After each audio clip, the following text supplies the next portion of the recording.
La première chose à faire est de combiner l'attention polaire et l'attention non polaire. C'est un point crucial, il faut donc être très attentif. Il y a 3 étapes principales pour l'utiliser. Et si vous les suivez, toute l'énergie que vous consacrez à l'attention négative se dissipera, vous laissant plus d'énergie pour nourrir la version positive de la réalité que vous voulez créer. Voyons comment cela fonctionne.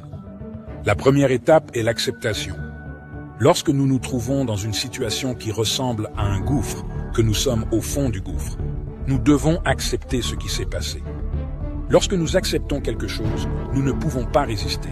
On ne peut pas être à la fois dans la résistance et dans l'acceptation. L'acceptation est l'antidote de la résistance. Alors s'il vous plaît, essayez de comprendre cela. Nous n'accumulons pas d'énergie. La seule énergie utilisée est celle qui sert à réorienter les choses, à s'écarter du chemin. Vos objectifs veulent vraiment se manifester. Vous êtes juste et sur le chemin. Il vous suffit de vous écarter du chemin pour qu'il se manifeste.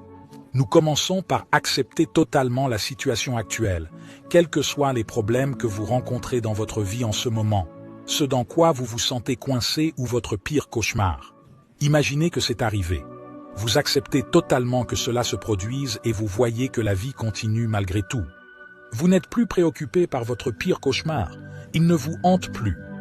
C'est absolument fondamental car la plupart des gens pensent que si j'accepte le pire scénario, ne vais-je pas l'attirer dans ma vie? Non, ce n'est pas le cas. Au contraire, si vous acceptez le pire scénario, vous ne l'alimenterez plus avec l'énergie de votre résistance. Si vous continuez à résister, vous continuerez à l'alimenter, ce qui augmente la probabilité qu'il se produise. En revanche, si vous l'acceptez et que vous vous retirez du chemin, c'est là que l'attention neutre entre en jeu. L'acceptation est une attention neutre.